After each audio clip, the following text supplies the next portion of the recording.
Week 27. We're on the far east side of the Mediterranean Sea, hitchhiking, and then from Beirut to Damascus in Syria for a very different place than the Beirut adventures. After a few days in Damascus, we head north in Syria to a town called Homs, right in the very center of the north-south route from Damascus up to Aleppo. Then your intrepid wanderer heads from Homs right out in the middle of the Syrian desert to Palmyra, some incredible ruins and some adventures there, and then back to Homs. We head to the north of Aleppo, some adventures in Turkey, and then winding up in Mersin on the Mediterranean Sea.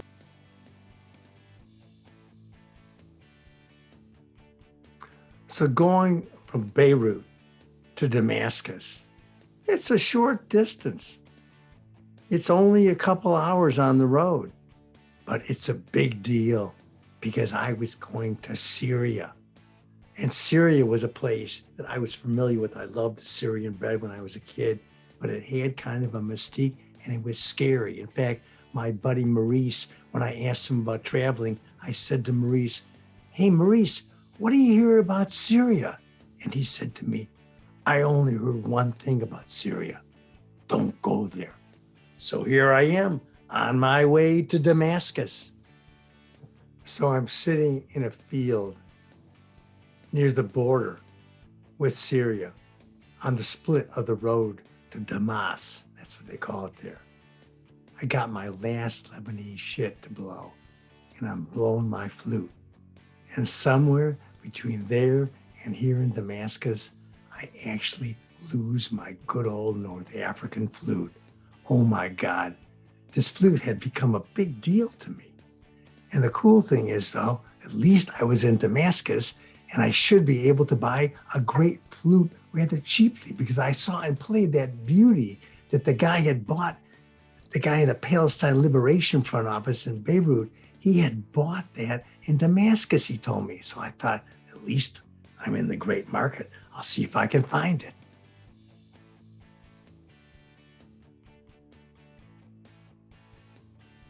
I arrive in Damascus and it's kind of a big, but sort of a sterile city. It doesn't seem to have any vibrancy, like the people are just not active and vibrant like they were in Lebanon. Then I find a youth hostel, and there's a pretty Australian chick named Jo, who seems pretty righteous to me, and she's staying in this almost empty hostel. I think it's just me and her. Well, we got on a bit and ate dinner together, and then went back to the hostel. And she's a pretty girl, auburn hair, seasoned long-term traveler. And she's on her way to Beirut, though. I just came from there. So one of us would have to change their directions if I'm going to hook up with her. Plus, she's a little older than I am. And I don't know, that makes me feel like I just can't handle it. I'm just a baby. Well, I went into the male area of the hostel after eating dinner with Joe. And there's Lad, the big blonde guy I had met when I was at Baalbek with Francisco. He joined our party there.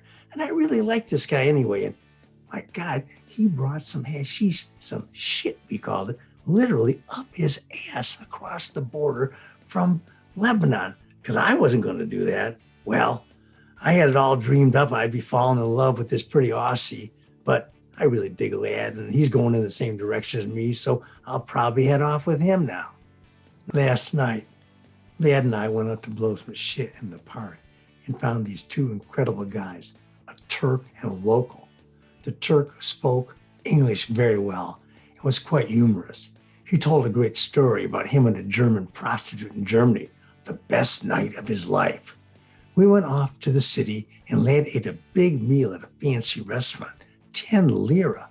And then we went back to the hostel, blew shit and rapped long into the night. We were the only guys in the whole dormitory.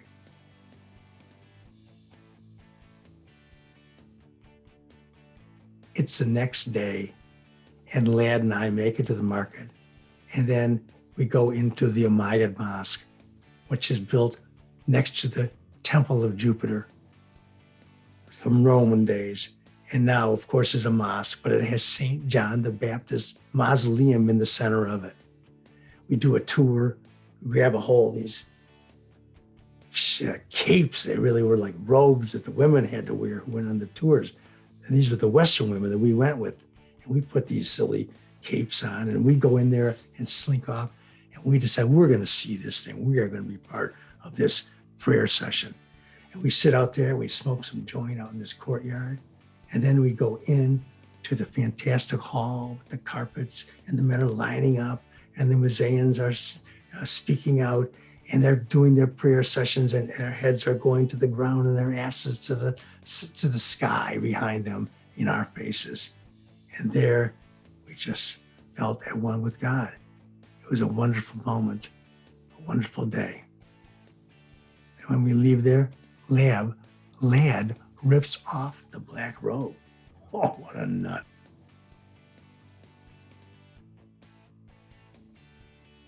My experience inside the Umayyad Mosque was riveting.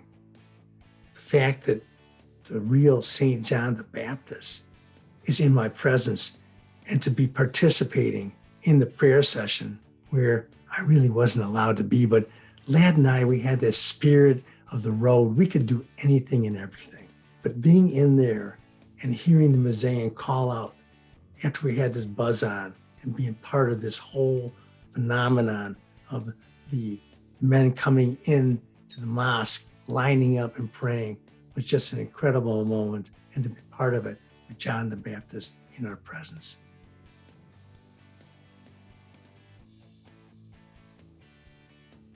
We get back out to the market souk of Damascus again, and we buy kafayas, the traditional and common Arabic white headscarves with the woven colored patterns of black and red, and a black hoop, so we wear it like sheiks. A red one with the black sheik band for $1.50. I love it. My hair is undercover. I also buy a flute, the very one that fellow was blowing in that Palestine Liberation Front office. A good replacement for my flute that I've lost that I'm suffering from. I'm happy with my purchases. We make it back to the hostel, we find Joe, and we all go out to dinner again together after blowing some shit in the dorm. We come back, and soon Joe and I go out to the streets again for more food, and we get lost, have a great time. She's a great lady. I would have liked to have hooked up with her. A slim, attractive, auburn hair, fair lady, wow. Anyway, it wasn't meant to be, so now Lad and I are going off to Palmyra tomorrow.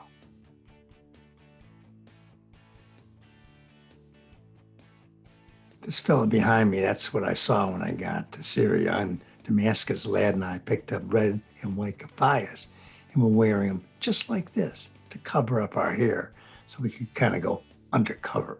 We got into Homs, this midway point between Damascus and Aleppo in the north, and we just stayed the night. It was a cruddy little town.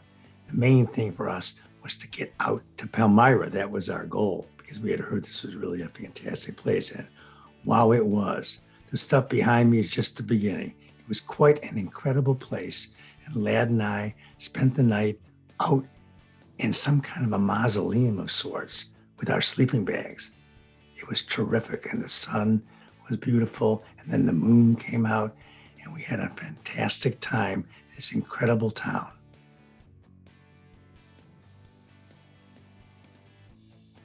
With so much for us to see and enjoy in this area of Palmyra, because there was ruins upon ruins and temples and gardens and all kinds of things going on that were worth looking at. But the crown jewel was what they called the Arab fortress, up on top of this small mountain overlooking everything.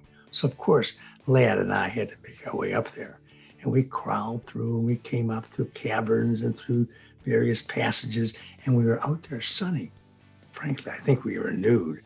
But then all of a sudden, Lad said, "There's someone up here."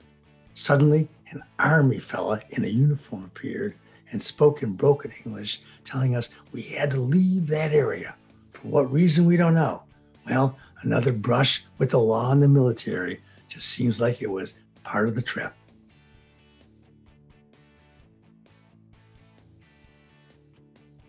Lad and I are in the back of a truck going from Palmyra back to Holmes. It was a cool experience. We, of course, were playing those flutes. Another night in that dirt town, and the next day was quite an adventure, I must say, because Lad had more money than me. And he said, I am not hitchhiking. I'm not taking a karate bus. I'm taking a cab. And I said, Lad, I'll see you later. And if I ever see you again, I hope I do, but you never know. Bye, Lad. He goes off in a cab, and I'm taking the local bus. Well, that was an experience because all of a sudden it's me. There's no Lad. It's all just regular old Syria people. And I tell them that they ask me, well, where are you from? Oh, this kind of thing in broken English. And I say, England, English. Because I thought, I don't want to tell them I'm an American. Things were kind of sensitive.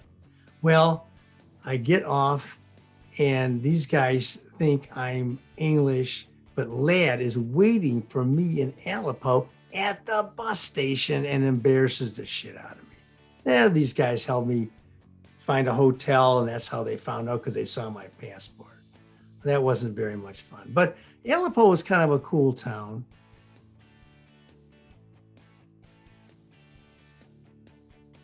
Aleppo really had a cool feel.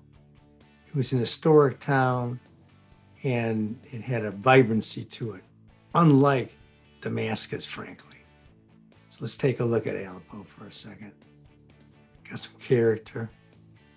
This is the famous citadel that overlooks the town. I went up there for a while, hanging out, looking out. It's historic, of course. Lights it up at night. And we had a good time there. But you know what, Lad, I said, let's get on to Turkey. I was thinking Istanbul was going to be, I was homesick, actually. And I'm thinking at this point, I think I might be going home. I'm going home. This is too much for me. And Lad, he was on his way home and he had something to do. He was going to school and I didn't know what the hell I was doing, but I thought I'd pail along with him and we would head out to Turkey the next day.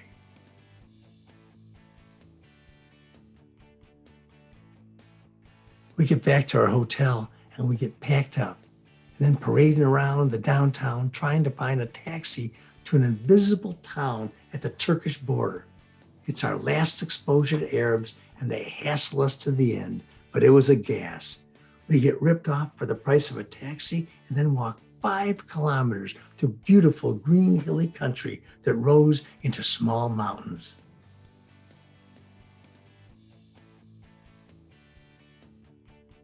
When we get to the Turkish border, the officer forces us to take cholera shots as a condition of admittance, as our shots had expired. First, Lad receives his shot. Then the border guard takes out the same needle out of Lad's arm without any attempt to clean it or change it and gives me the sloppy seconds. I am not in a position to argue being at the end of the world in many ways at a border I need to cross. Then we enter Turkey and the people are real bastards to us. One little girl spits at us like a little bitch. I almost could have killed her. We decided not to be ripped off by a taxi driver and try hitching, but we had to walk out of the town. We walked a ways, the full moon comes up and knocks us out. We finally get a ride to Antakya, and we eat. And then we go up onto St. Peter's Rock to sleep in beautiful mountain rocky surroundings. Week 28, preview. We're going to start out in Mersin, beautiful little town on the coast of Turkey in the Mediterranean. And then after a few days, make my way. I'm going to split up with my man, Lad, and I'm going to make my way all the way to Istanbul. That takes a whole day. I get across back to Europe. I wind up getting my mail. I wind up seeing Lad again. I run into Daniel and Christoph with their hashish. I decide, you know what? This is no time to go home. This is a once-in-a-lifetime situation. I am going to find my way to Afghanistan at least and see what the hell happens. It was a Waterloo, as they say. And I wind up sitting on a train, getting ready to make my way across Turkey, all the way from Istanbul. I'm heading out to Erzurum, and I'm going to try to make my way across Iran to Afghanistan. So we'll see you next week for more adventure, and the turning point comes about. It seems as if we are in the midst of an extensive amphitheater with what looks to be a stage setting, semi-encircled with staggered bench seating. As darkness sets in, the almost full moon shines brightly upon us in the ruins. We both lay out our gear and get into our sleeping bags. I blow on my flute, gazing up at the moon. In the morning, we wake up in the ruins outside of the town of Palmyra. We are tripping to the vibe of our out-of-this-world surroundings. We walk and climb the rocks amongst the temples. There are tomb vaults all over the flat desert and the hillsides. Lad and I hide our gear in a tomb, then continue exploring the massive archaeological site. We climb up high on a hill that overlooks the ruins and the modern-day town. I can see incredible distances into the barren desert scape from this high vantage point.